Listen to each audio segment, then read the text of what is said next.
Welcome, everybody.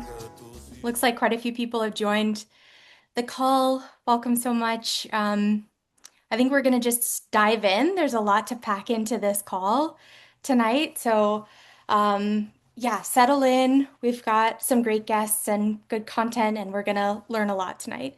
Um, all right, I think we're ready for the next slide. Um, if you're new to the EWOC community, welcome. Emergency Workplace Organizing Committee is a vast network of organizers who are volunteering our time to support new organizing. We started during the pandemic when people needed support to make sure they were safe coming to work. And if you're thinking about taking collective action to improve your workplace or you need help navigating the path to winning a recognized union, there are so many people in this community who have gone through that process and are ready to give you some help. So I'm Clarissa. I use she, her pronouns, and I'm one of the facilitators for this training tonight. And I'm also a proud EWOC volunteer. Um, all right, so I think a good way to start tonight is to remember that there are workers all across the labor movement who are fighting back against the rising tide of authoritarianism. It's moments like this of heightened danger and risk that we need each other the most. And it's also moments like this that clarify where our strength comes from as workers and deepens our solidarity. So, EWOC actually gathered up learnings from all across the community for rapid response collective action against ICE and turned it into a toolkit that you can use and share with your coworkers. And some of my EWOC comrades are going to drop that in the chat for everyone. Please feel free to share that. Um, we see workers taking action in so many different ways across labor. You might have seen Starbucks baristas bringing their coffee shops to a standstill to march on the boss and demand protection from ICE. There are workers that are far from reaching a majority of support for their unions that are still taking action with a fraction of the workforce and responding to a crisis. And responding to these series of crises that we have in our communities can catalyze workplace organizing and be a training ground for your organizing committee, which we're going to talk about tonight. Um, all right. I think the last thing I'll say before we move to the next slide is if you can learn how to win working conditions that help protect your community from ICE, you can win so much more. Like that is such a huge step. All right, I think we're ready for the next slide.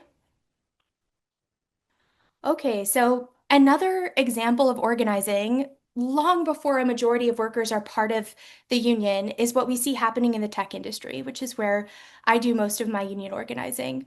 So, workers at Google and Amazon and Apple all over the industry are signing on to the No Tech for ICE pledge and talking to their coworkers about how they can force the boss to stop building the technical infrastructure ICE needs to operate. And we've seen this work before. So, a recent example is the No Azure for Apartheid campaign, where Microsoft workers successfully forced the company to pull back surveillance technology from the Israeli military. And even a relatively small group of workers, if you build enough solidarity and think critically about what will bring the boss to the table, can win big. And tonight we're going to talk about how to build on what you have, and win. Okay, that brings us to the next segment in this training, which is a discussion with our friends Kip and Veronica. So, for the next 20 minutes, we're going to hear from organizers who are on the ground fighting ICE and building working class solidarity. Veronica and Kip, can you start us off with a bit of context for your organizing experience? What are you bringing to the call today? What context would be most helpful for the people who are listening before we dive into the discussion? I can go first. Hi, I'm Veronica Mendez Moore, use she, her pronouns. I'm here, kind of got connected to this call through my current role as a coordinator for the Ice Out Now Minnesota Coalition, which is several labor organizations and community organizations working on corporate campaigns to fight back against ICE and Trump. Um, but also in my former capacity, I was a co-founder and co-director of a worker center called Setul in Minneapolis for 17 years, where we did a lot of work, kind of scrappily doing a lot with a little, and even where we couldn't get to majorities, really uh, figuring out ways to land victories. By doing running corporate campaigns. So that's kind of the context of my work. And interestingly, Veronica and I both worked on the campaign for a $15 an hour minimum wage in Minneapolis, side by side, through many trials and tribulations, and we ended up winning that. Um, I was a baggage handler at for Delta Airlines, ramp worker for 28 years, and then got fired for union organizing. And since then, uh, up until recently, have been the lead organizer for the unionization effort at Delta, um, uh, for uh, for MSP Airport, and traveled all over the country to try and get Delta workers into the union. So that's a little bit of my background for this. Nice, amazing, amazing. We're so excited to learn more about, yeah, all the organizing you've done. Maybe let's start. Let's rewind the clock, maybe back to October. What did coalition or socialist Minneapolis organizing look like in October? Like, what existing structures and organizing strengths did you have to build on leading up to the general strike? You want to go ahead, Kip? You were more involved on the ground than I was. I would say that there has been a really rich history of collaboration amongst union activists and workers across the Twin Cities. For example, interestingly enough, again, Veronica's husband Dan and I have worked for God, like a long, long time jointly to try and get unionization at the airport up to, like wall to wall, like everybody there is unionized, and really made some amazing strides in that direction. Um, so, 2024, we did a contract compression where a bunch of different unions aligned their contract expiration dates so that potentially we would be going out together. Uh, it really did not amount to that much, but one thing that it did was it got some people that had not really been working together that closely or at all to know each other and get to have a relationship. Um, and there had been a bunch of activity around the airport that drew in a lot of different unions from around the Twin Cities. Um, so those networks existed. And uh, even I think it was in September, uh, I sort of did a trial run, a trial balloon, where they tried with three armored cars and about 50 agents right blocks from where both me and Veronica live. And within half an hour of them doing what they did, there were 300 people on the street pushing back against them. So there was a lot, and George Floyd. This was the epicenter of the uprising, and a lot of that muscle memory came back into play uh, once, like once ICE invaded. But it was pre-existing in October. So a lot of different connections, a lot of sinew that knew what the other part of the body was doing. Yeah, I think that's exactly right. And I'll just add, I think there was the, excuse me, the alignment or coalition of unions that Kip's talking about that were trying to move their contract fights together. But there was also simultaneously like a whole community arm of the alignment of organizations. And I say alignment, not coalition, because it's not like we were necessarily a coalition that like had like one single demand everyone was fighting for except ICE Out, but it was really like combining the efforts of different organizations in their fights with wherever they were and figuring out how to incorporate that, whether it was unions or nonprofits, into one, into one thing. Like, and that is a practice that we have developed in Minneapolis over many different like contract fights and different escalation moments that I think is just been was critical. Yeah, amazing, amazing. Yeah, sounds like each fight that you take on builds that muscle memory, as Kip was saying. That's great. Um, Veronica, I want to ask you, throughout the target organizing, if you could go into how you decided what issues to take on and when it felt like the time was right to really push for a certain campaign or a certain issue. Um, I so I've had two different Target campaigns. So there was a Target campaign 10 years ago, in organizing janitors who subcontracted to clean Target stores. And currently the coalition that I'm working with has been like within that whole alignment has been uh decided on Target as the corporate target that we wanted to focus on because of how sensitive Target is to its reputation in Minnesota. It's such a homegrown company. Anyone who's from Minnesota like has feelings about Target in a way that you don't about other stores, right? And so it was an easy company to polarize on because they were just so silent in the face of, egregious things happening in their stores. And so, we're clear that our demands were about ICE Out Now, becoming a Fourth Amendment workplace, and lobbying against DHS getting any money, as well as standing up to using their power and voice to make sure that there was justice for Renee Good and Alex Preddy, who were murdered by ICE agents in Minneapolis. And so our demands were really general community demands.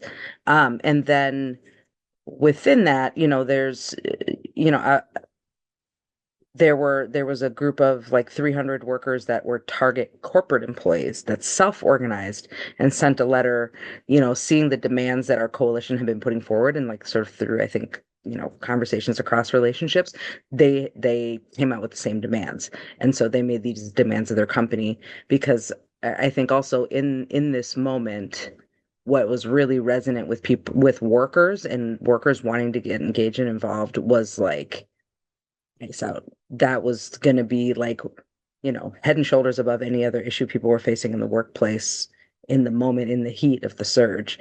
And so it was also a really, that was a good opportunity to be able to talk to workers and build lists, and and then actually, start to dig into some of the organizing with corporate workers.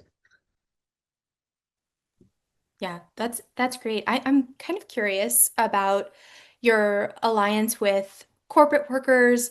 Were you able to build connections with target workers in stores on the ground, or was that more difficult? If you could share a bit more about that, that'd be great.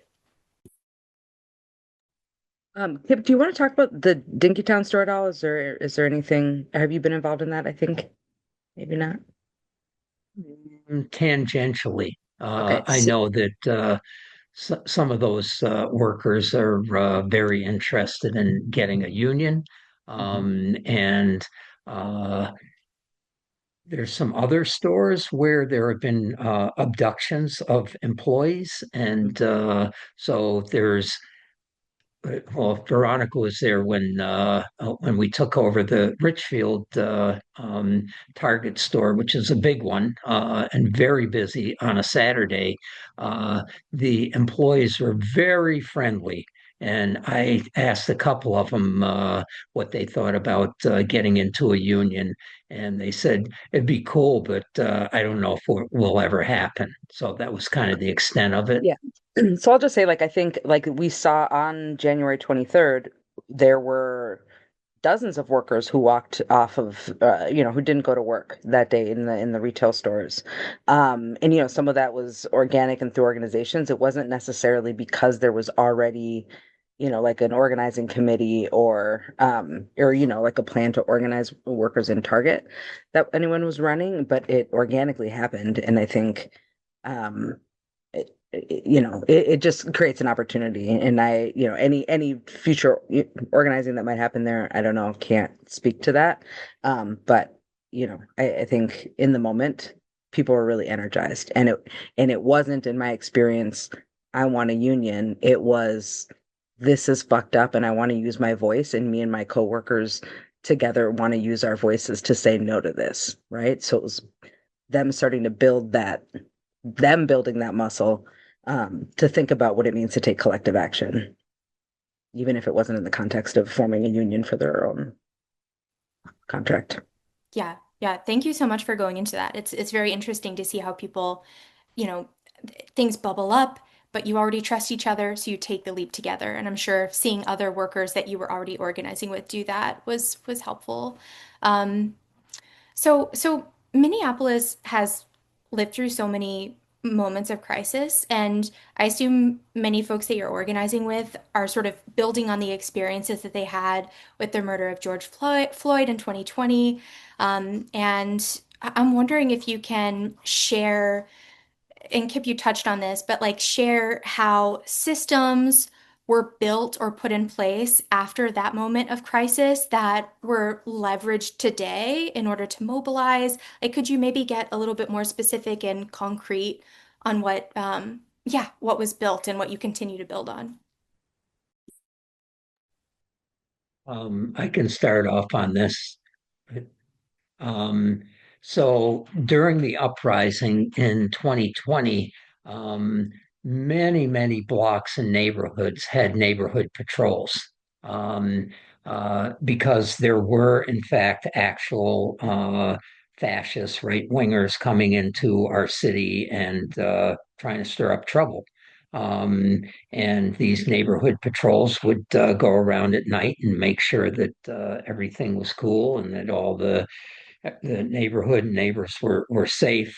Um, so there were a lot of people that had experience with that. They knew somewhat how to do it. Um, and I think that kicked into play pretty quickly, like just amazing, like tens of thousands of people involved in rapid response and mutual aid networks. And you can't underestimate just the experience of George Floyd that kind of put a lot of that into place, or at least trained some of the leaders that put it into place. So,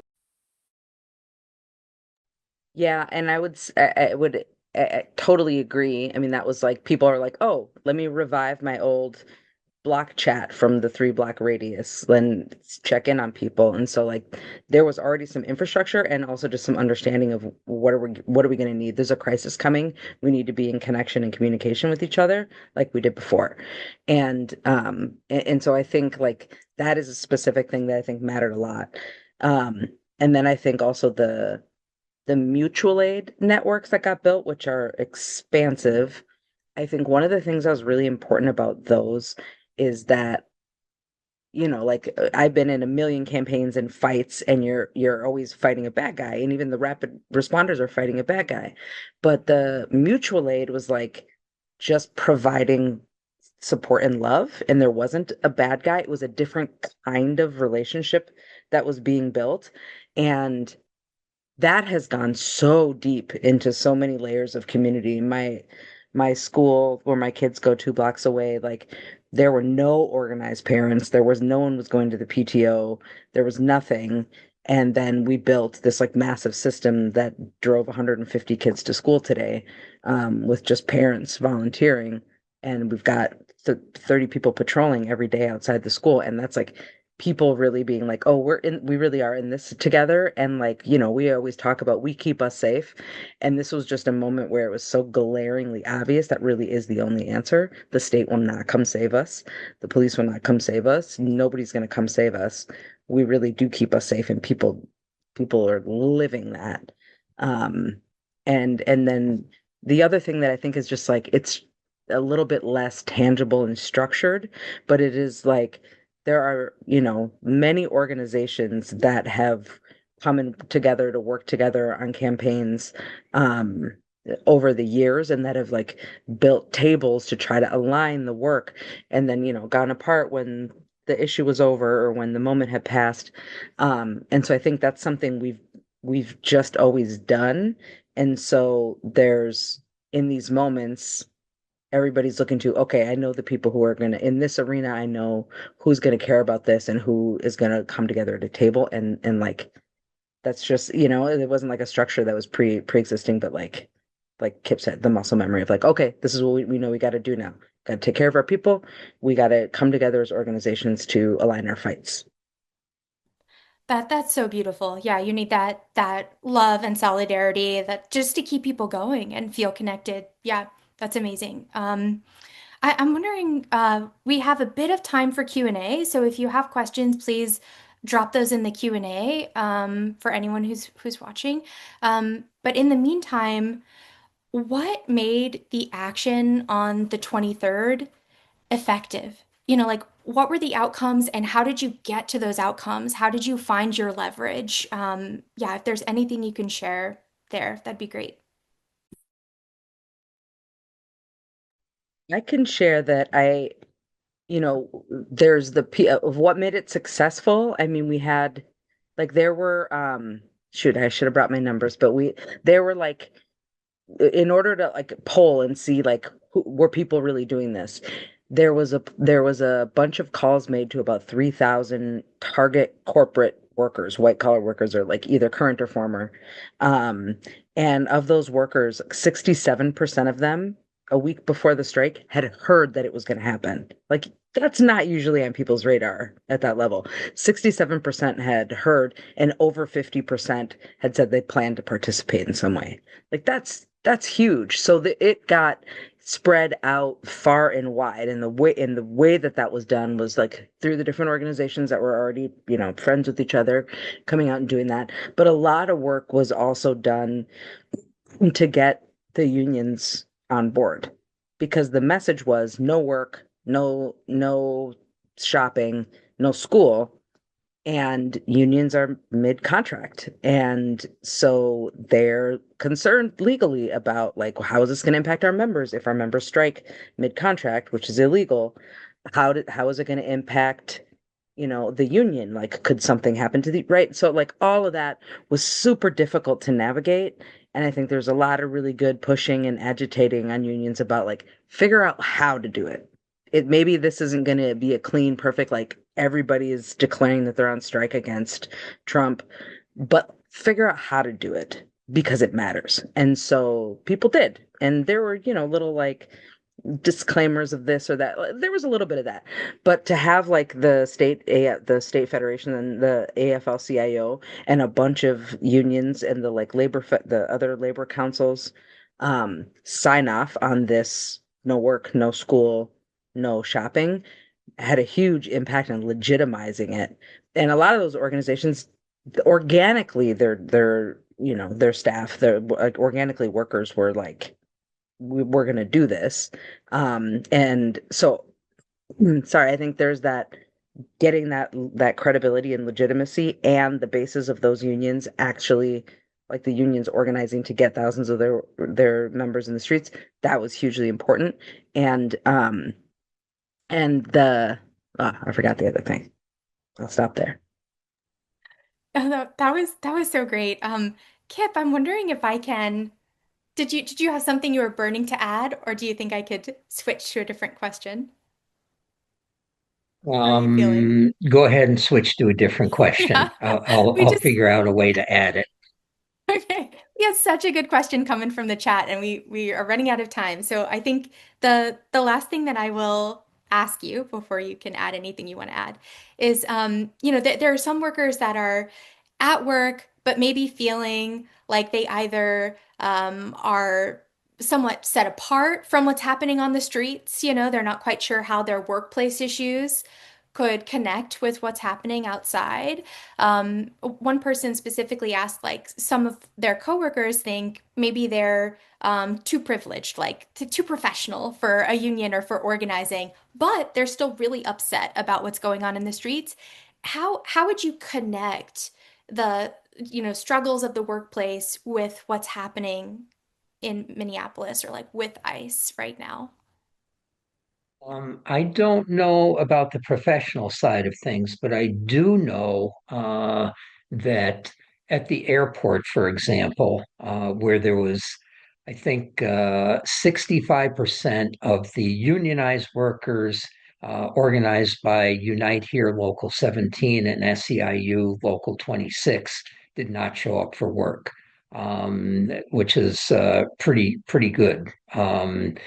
And on the ramp, non-union Delta workers, 30% did not show up to work. And that that came out of the fact that ICE agents were in the jetways, they were in the terminals, they were harassing people. If you work at the airport, you've already passed a security clearance by the federal government. So why are you bothering me? And so half of the Delta baggage handlers probably are immigrant workers, and they were pissed. So part of what I did in some of the chats that I was in was explain to people how they could use a new law, earn sick and safe time, where if you call in for one day, the company cannot ask you why. You just call in and say, I'm using earn sick and safe time. Thank you, I won't be in today. So I talked to the admin that takes the sick calls for Delta workers who is a union supporter, and they said that a lot of people did that. Um, so that was part of what we were doing was trying to spread that word so that people would feel comfortable doing it. But in terms of connection to the workplace, having jackbooted armed thugs in combat gear uh, is a working condition that that airport workers were subjected to. But I also think one of the big things that happened on January 23rd was that working class people generally don't quite think of themselves that way. And so there was a little bit of an inkling of an awakening that maybe we have power, maybe we actually have a voice. Um, and between now and May 1st, when we plan to do it again in some fashion, we want to do a lot of that, a lot of really digging in deep on the question of as a class, when you withhold your labor, you can fuck the boss up and get what you want. Um, so I think that's what we're starting to see, not just in the Twin Cities, but around the country, where people are talking more and more about general strike. Like 4 months ago, if you were talking about a general strike, you were probably in the revolutionary communists of America. Um, and that's not true anymore. It's like common parlance.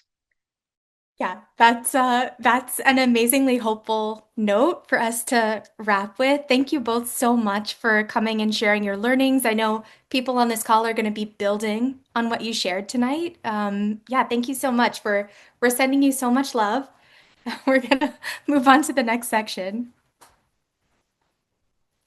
All right. Thank you so much, Wes. Okay, so yeah, like Kip was saying, like we have so much power as workers, right? Like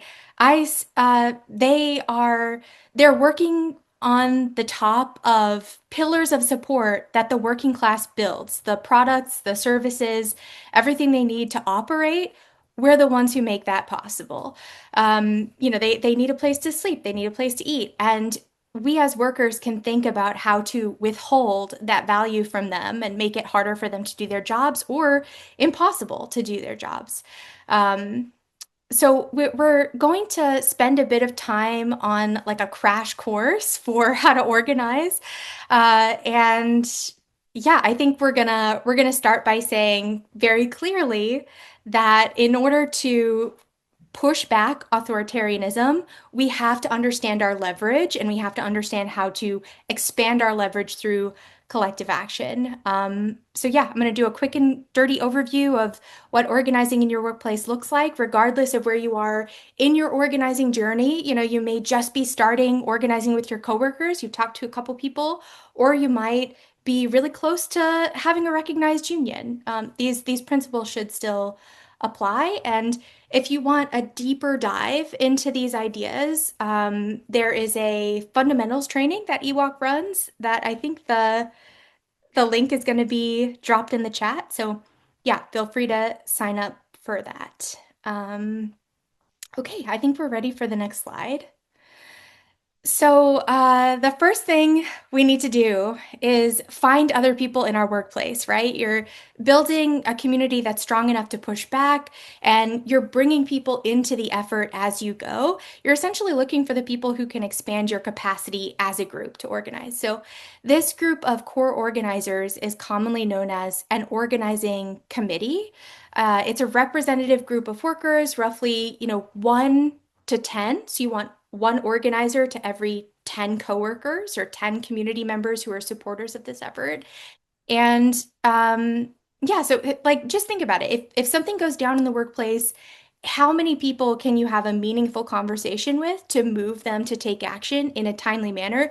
You can't speak to everyone. So you need people to help you build up trust and move coworkers to action. Um, and you might be surprised at who steps up. Sometimes the quietest people in your workplace are the ones who are the best organizers and who are willing to have a million one-on-ones and bring people into the fight. Um, and once you have a group of comrades that you can count on, I think we can move to the next slide. Let's see here. Yeah. Okay, perfect. Yeah, so once you have a group of people that you can count on that are ready to move other people to action, it's time to design your first issue campaign or your first goal that you want to achieve. So think of these campaigns like something that Kip said, like lifting weights. If you want to win big and lift something huge, you need to start with smaller weights and work your way up to um, the revolution. Campaigns are also great practice and can be amazing training ground for new organizers, but they do something really important. They give people a clear goal to work toward that's achievable in the foreseeable future to keep up morale, to have like a light at the end of the tunnel. Um, Okay, so we'll talk more about demands in a minute, but the targets that you're attempting to pressure need to be people who are movable, the decision makers, and your goals need to inspire broad support across comrades who are taking part in this action. So the more unifying, the better. And tactics need to both meet the moment, meet the crisis, but meet workers where they are. So how do you build up enough pressure to force your target to give into your demands through an action that enough workers are willing to take part in? This is the balance you need to strike. And if you're able to pull that off, you can let people see the power of collective action, and that usually increases their risk tolerance because they've seen it work. All right, I think we're ready for the next slide. Okay, so every time you practice this skill of designing a campaign and organizing support, mobilizing your coworkers to win, you're expanding what's possible for the working class. You might start by focusing on your own workplace and become more and more ambitious as you build up that muscle. So, for example, you could demand your employer assert their Fourth Amendment right to bar ICE from searching the workplace. That's a very clear demand and might be what best unites your coworkers. You might also do something like organizing for the 4-day work week, like the workers at Kickstarter, so you can have more time to be in the streets or participate in mutual aid efforts. If you take action around workplace issues, you might be protected by labor law, doing something called concerted activity. But when we're thinking about demands beyond the workplace, that's something that we can also fight for. So, for our campaigns to benefit the community or the common good, um, our power and safety comes from strength in numbers. And this mentality should be a foundational principle in your strategy going forward, no matter how big or small your campaign is. And the broader demands engage new allies, new coworkers, and your leverage can expand beyond your coworkers. So, think about if your community shows up and is really angry about how your employer isn't sticking to their values, their stated values of their brand. If that will move your boss, then do it, use it, because the boss will use everything at their fingertips. All right, we're ready for the next slide. Uh, okay, so winning, winning along the way, creating a plan to win builds credibility. So picking smart demands and targets on this path, like the Target campaign, and maintaining strong relationships is how you do that, how you win. You inspire people to take bigger risks over time as a group, and that's a clear path to victory. So, so you're building a durable collective pressure that is stronger than the regime, than the boss, than any pressure downward. And no matter what, workers have a unique form of leverage and can make all campaigns, even if they're united with other community efforts, we can make those stronger. We can add leverage. Okay, I think we're ready for our last slide. So, overcoming fear. The people of Minneapolis had every reason to be afraid. But no one was going out in the streets or organizing alone. There was a history of organizing that was able to activate not just a sense of urgency, but a real commitment to winning and a better understanding of how we get there, how we win. So, understanding the risks of taking action, whether it's on the shop floor or out in your community, means understanding strength in numbers and understanding your leverage.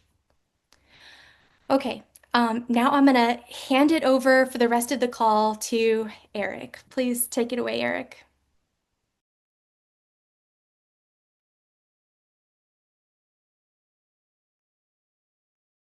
Hey everybody. Yeah, it's great to be here. Um, that was great, Clarissa, and thanks to everyone who's already spoken. We're in a moment of crisis, but hopefully, if you're on this call, you have some sense of the power that we have as workers, and we're going to try to dig in really concretely now to what you can do because we have really amazing guests. I want to introduce Aru from Sunrise Movement, and after that, we have Mark from United Electrical and EWOC, both amazing, talented organizers who can give us some like really granular sense of what is happening on the ground and what you might be able to do. So I'm going to start off with Aru. Aru, can you talk a little bit about the Hilton campaign that Sunrise Movement has initiated, and then specifically, how do workers fit into that fight? Yeah, absolutely. So we started a campaign asking hotels all across Minneapolis to refuse to house ICE. And the logic is really simple. It's just that if ICE has nowhere to sleep, they can't be in the city. And we know we're not going to win that overnight, but we zeroed in on Hilton as the hotel chain that was housing the most ICE agents in Minneapolis, and also because they retaliated against one of their hotels that said they would refuse ICE. They dropped the company and the hotel went under. So we wanted to show them that there was a mass amount of people ready to make sure that it cost them more to ally with ICE than if they could stand up to ICE.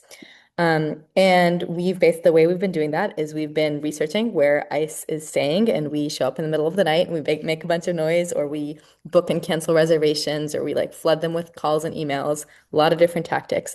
And workers have actually just been the most key way we get information in this campaign.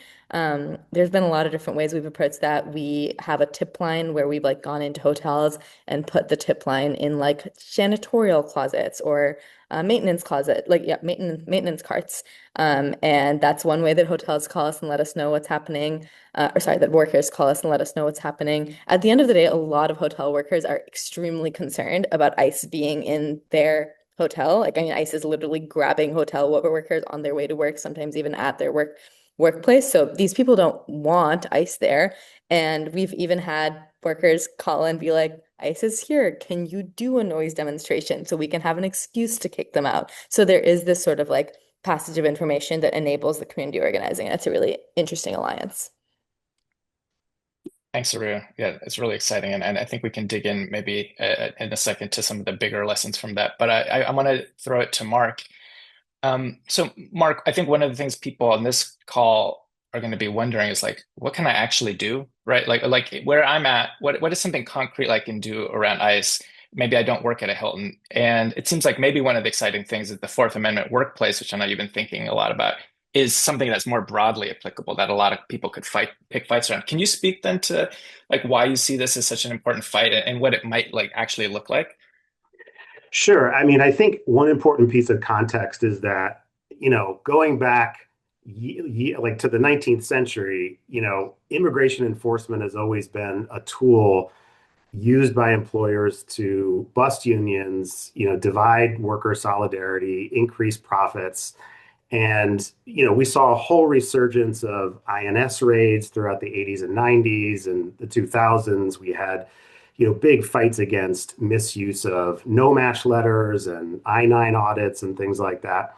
And organizers and organizations learned lessons throughout all of those fights. And one of the biggest is that the best way to deal with immigration enforcement at the work site is organization, is a prepared and educated and organized workforce. That makes a tangible outcome, like difference in the outcome of that immigration enforcement. And so, kind of building on that idea, organizers in North Carolina and LA and Chicago, during this recent wave of ICE activity, started to develop and refine this idea of a Fourth Amendment workplace campaign. And folks in Minneapolis really took this and ran with it. And the idea is to bring employers into this fight, to put demands on employers and hold our employers accountable for the protection of our coworkers, and to demand that those employers take concrete action to protect coworkers if and when there is worksite immigration enforcement. But the key thing this does is give workers and folks like us that are on this call something to organize around right now before ICE even hits our cities, to bring our coworkers together around some concrete demands against our employers. Obviously, in Minneapolis, there was a history of organizing and a history of movement work that is different in different parts of the country. If we're going to try and take action like was taken on January 23rd in Minneapolis, things need to be in motion across this country in workplaces big and small. And so bringing workers together around, through demand letters, through building organizing committees, through delegations and marches on our employers to make concrete demands around protecting folks against ICE enforcement is one way to, it's one entry point to this fight for workers. And so that's part of why EWOC created this toolkit to really put some accessible, easy to access, tools in people's hands that include, real information about worksite immigration enforcement, but also organizing advice and guidance and tactics. And hopefully the idea here is to really link this with neighborhood level ICE monitoring and organizing. We saw in Minneapolis that a lot of the folks that EWOC were helping shut down their workplaces were already involved in neighborhood work or mutual aid work or legal support or other pieces of this fight. They were, calling on Hilton to not house ICE and then getting involved in shutting down their workplace. And so it's really important that we take this tool and kind of take this idea and this strategy and kind of disseminate it as broadly as we possibly can. So folks who are concerned about this not only can organize in their communities, but also realize they have power in their workplace to do something about this. So that's the idea behind the Fourth Amendment workplace tactic. Thanks, Mark. Yeah, and then folks didn't see the link got shared in the chat again for the toolkit, and so it's a great resource. And I think that's such an important point because we heard it even earlier where there's this question of people sometimes assume if you organize at work, it only has to be for building a union, which in their mind means something like fighting for a contract. And I think the conception in EWOC we have of what a union is fundamentally is workers building power together to fight the boss, right? And so I think that's important because we really want to encourage you all to start thinking of yourselves as organizing. And it doesn't have to be because the goal you're going to get a contract. It's like right now we're in a moment of authoritarianism and we have to seize that moment. So I think both what Aru and Mark are talking about is really so crucial. And that takes me to the next question I want to flag, which is like how taking a step back, we know that the pillars of this regime, above all, really is the corporate world. Like if the ICE can't function without the corporations, the Trump administration can't function without the corporations. And so I know Aru, the Hilton campaign is this example of putting pressure on companies to break from ICE. And you can even see these Fourth Amendment fights as sort of like a step in that direction, right? Where you're trying to get some sort of initial, even if it's not necessarily them breaking a contract, it's some initial sort of distance from ICE. I'm wondering if you can both just speak more about, what do you see as the importance and the challenges and openings for workers taking a role in getting these companies to break from ICE, not just at Hilton, but more broadly. What do you see the challenges? Are there any examples from the past that you can point to saying like, yeah, this works, workers do have an important role in sort of like forcing a cleavage between an authoritarian regime and the corporate world? Aru, do you want to start us off? Yeah, sure. I think the role of workers is super crucial. There's this interesting statistic that looks at basically in authoritarian regimes, the likelihood of um, being able to do what's called a U-turn. So basically reversing the authoritarianism and moving back into a democracy. And usually in like the average statistic, it's like it's 7% likelihood, which is very, very low. In a place that has an active social movement resistance, it goes all the way up to 53%.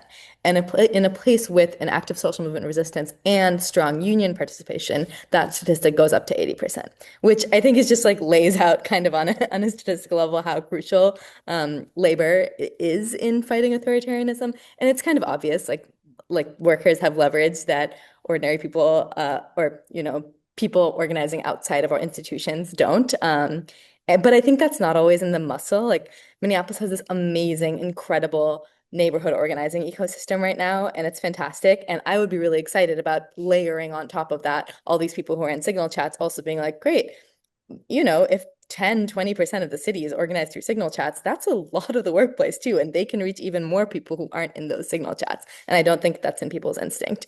Um, I think Chile is like one example of that. The copper miners played a really key role in breaking Pinochet's dictatorship. In South Korea, much more recently, it was the unions that called for a stop to the coup that was attempted just 2 years ago. So it's really common that unions play a major role.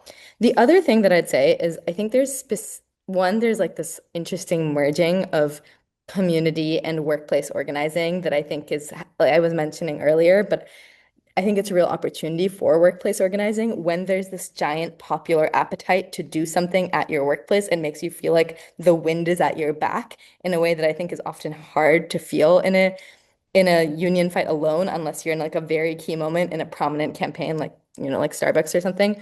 So I think that's a really interesting opportunity. I think the other interesting opportunity is that a lot of non-cooperation can happen before you are targeting your decision maker at the top. Like if you're a hotel worker, you can, again, like reach out to a community organization. You can make it so if you're at the front desk, you can make it so that the ICE worker's key card doesn't work. If you're work at a gas station, you can cut the gas if you see ICE cars roll up to try and pump gas. Like if you are a tow truck driver, this is happening in Minneapolis. Tow truck drivers are just towing ICE vehicles whenever like and I think that's also helpful in that getting small moments of agency and wins in the build up to a corporate campaign helps people feel agency and power in ways that are really new and exciting and like unlock a lot for bigger campaigns. So that was yeah, that's I think those are some of the ways in which the worker element is really key to toppling authoritarianism. It was so interesting to hearing you talk about that. It reminded me of some of the experience I remember of in 2020 of so many workers who started like organizing chats because they wanted to go with their coworkers to the uprising protests, BLM protests, or like even just to like wear buttons at work. You remember there was fights around that. So sometimes it's the broader social issues rate the push for fighting back at work. Mark, what's your take on this general question? So, I mean, we've seen over the last, several years, workers at, for instance, Clarissa talked about workers at tech companies, where there's now a pretty rich history of workers organizing to hold their employers accountable for how the technology that they produce as workers is used by that firm.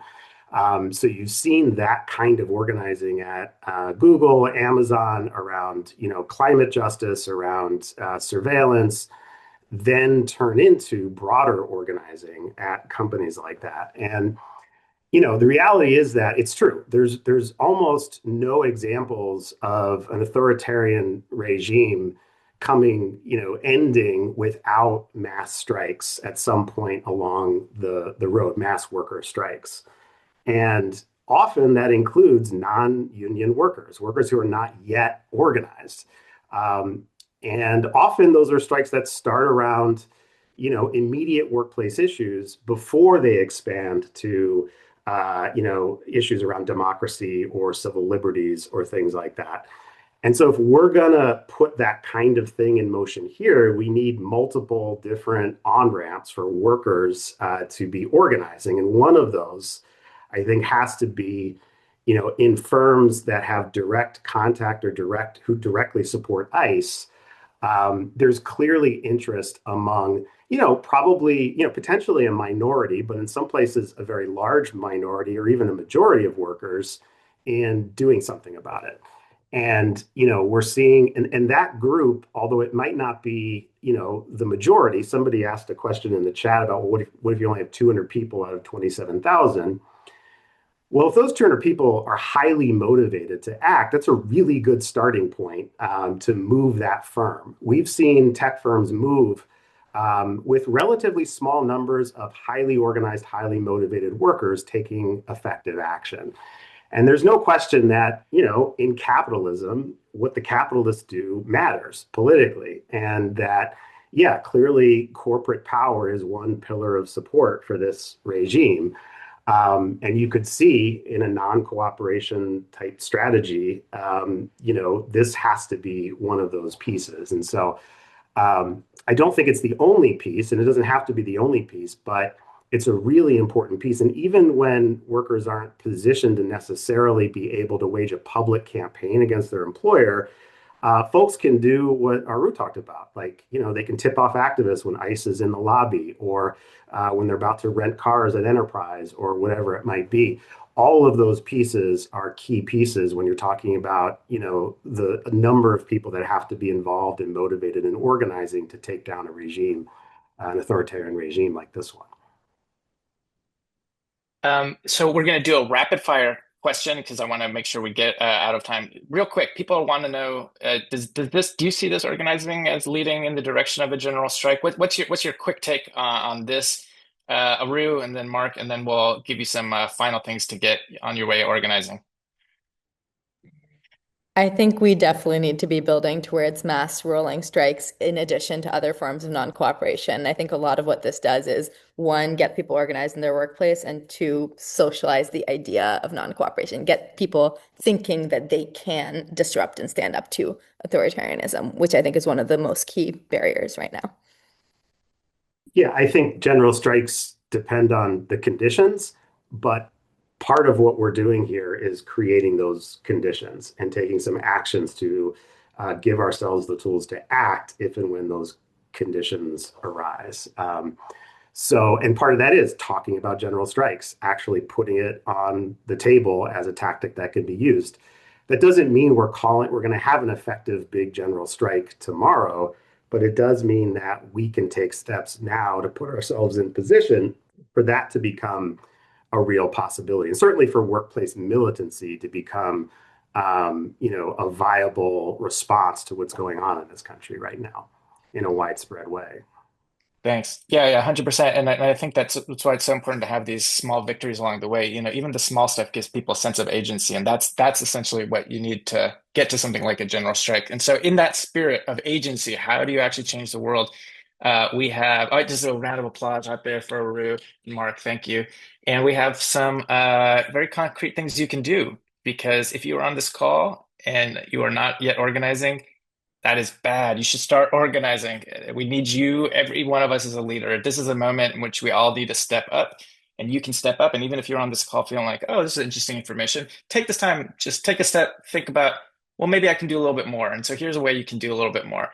If you are at a workplace that is not organized, right? That doesn't even union, leave aside yet where you're going to build a union, but are you in touch with your coworkers around fighting around these demands around ICE, around your immediate issues at work? If not, reach out to EWOC. There's the QR code there. You can go to the EWOC website, and EWOC will get you organizing support. So do that now before you forget. We'll get back in touch with you in 72 hours. We also have upcoming organizing trainings. So all of the things that you heard briefly about tonight, you can get a lot more detail on, get a lot more confidence doing it together with other people across the country and learning from them. So that's going to be, I believe, Wednesdays in March as the foundational training. It's a 4-part series. So you can go to that training, QR code there. And then finally, as we mentioned before, we have this amazing new organizing toolkit. Shout out to everyone who made that possible, which gives you the tools you need to start organizing against ICE at work, and so you don't have to wait. You don't have to wait for the general strike. You can help us move in that direction, make a difference. And I personally feel that we are going to defeat Trump. We are going to defeat ICE, and we're going to create a much more just United States, much more just world. And it's going to be because of people like yourself. So I just want to thank you for being on this call. There's other things you can do. I'm thankful for all the work you are doing, and we're going to win.